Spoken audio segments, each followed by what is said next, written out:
Pemuda itu menggosok 50 pon pil lumpur di tubuhnya. Lalu dia memberikannya kepada orang terkaya yang menderita penyakit kritis. Dia mengatakan itu adalah obat mujarab untuk segala penyakit. Dengan memakannya, seseorang bisa hidup sampai usia 125 tahun. Setelah berkata begitu, dia pergi mengantar pesanan dengan sepeda listrik kecil. Namun sang kaya lebih memilih mati karena penyakit daripada percaya pada kata-katanya. Putrinya bahkan menganggap pemuda itu sebagai penipu. Tanpa mereka sadari, mereka akan segera menyesal. Karena identitas pemuda itu tidaklah sederhana. Dia adalah keturunan ke-325 dari guru spiritual. Tidak hanya memiliki keahlian medis yang misterius, tetapi seluruh tubuhnya penuh dengan obat mujarab. Pada saat yang bersamaan, tiba-tiba sebuah rem mendadak. Sang kaya tanpa sengaja menelan pil tersebut. Seketika merasakan badannya terbalik. Ingin muntah tapi tidak bisa. Untuk keamanan, keduanya segera pergi ke rumah sakit untuk pemeriksaan menyeluruh. Setelah dokter melihat hasil tes, sungguh tidak percaya dengan mata sendiri. Tidak terduga, seluruh sel penyakit dalam tubuh kaya raya telah dibersihkan. Dia hanya perlu istirahat lagi untuk sembuh. Jiang, aku mengucapkan selamat padamu. Apakah kamu memiliki kekuatan supranatural?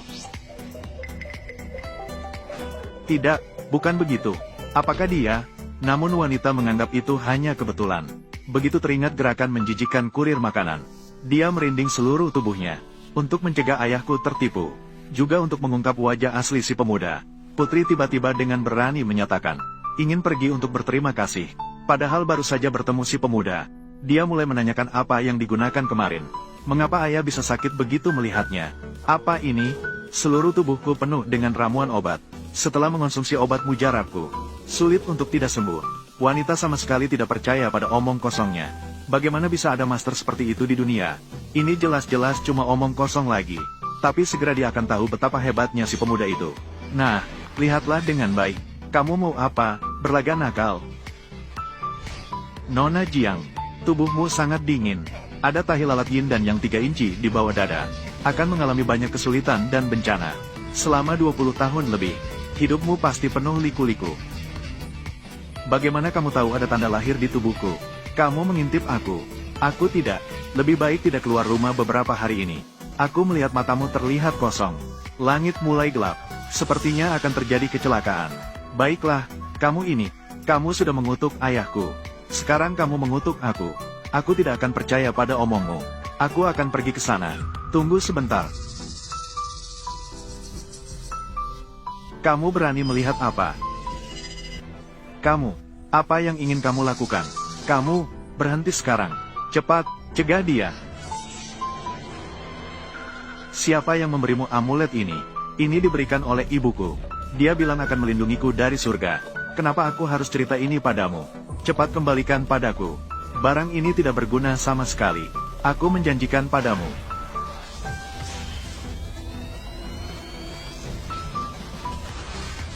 Jika kamu benar-benar harus pergi, bawa itu.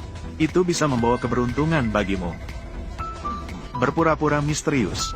Kamu, apa? Xiaolu bilang kamu akan mengalami kecelakaan. Benar kan, ayah? Orang ini, tidak ada sepatah kata baik pun. Rugi kamu masih sangat memperhatikannya. Tidak bisa, tidak bisa. Aku percaya pada Xiaolu. Dia bukan orang biasa. Karena dia sudah bicara, maka jangan pergi saja. Jagalah keselamatan dengan baik. Omongannya begitu konyol. Hanya kamu yang akan percaya. Aku tidak percaya. Lalu jika yang dia katakan adalah benar. Ayah, jadi, apa yang ingin kamu lakukan? Maka kita bertaruh saja. Jika yang Xiaolu katakan adalah benar, itu berarti dia benar-benar berbakat. Orang seperti itu, kita harus menangkapnya. Saat itu, kamu harus menikah dengannya. Baik, aku menjanjikan padamu. Tapi, jika dia berbicara omong kosong, maka kamu tidak boleh lagi membicarakan tentangnya. Dan, aku masih menginginkannya. Usir dari puri naga tersembunyi. Baik, sudah diputuskan begitu. Xiaolu, kamu sebenarnya naga atau serangga? Kita akan melihat kali ini.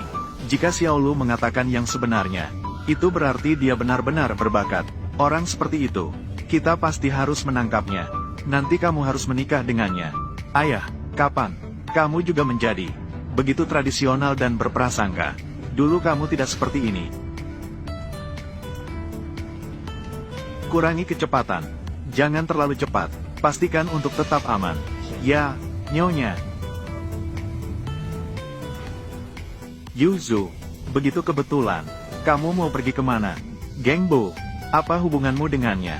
Yuzu, sudah begitu lama. Kamu masih tidak mengerti pikiranku.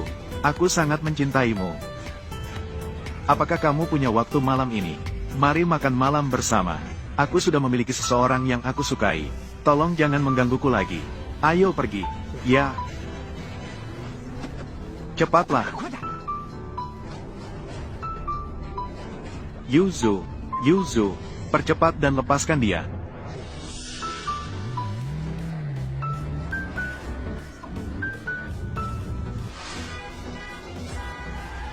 Tidak baik.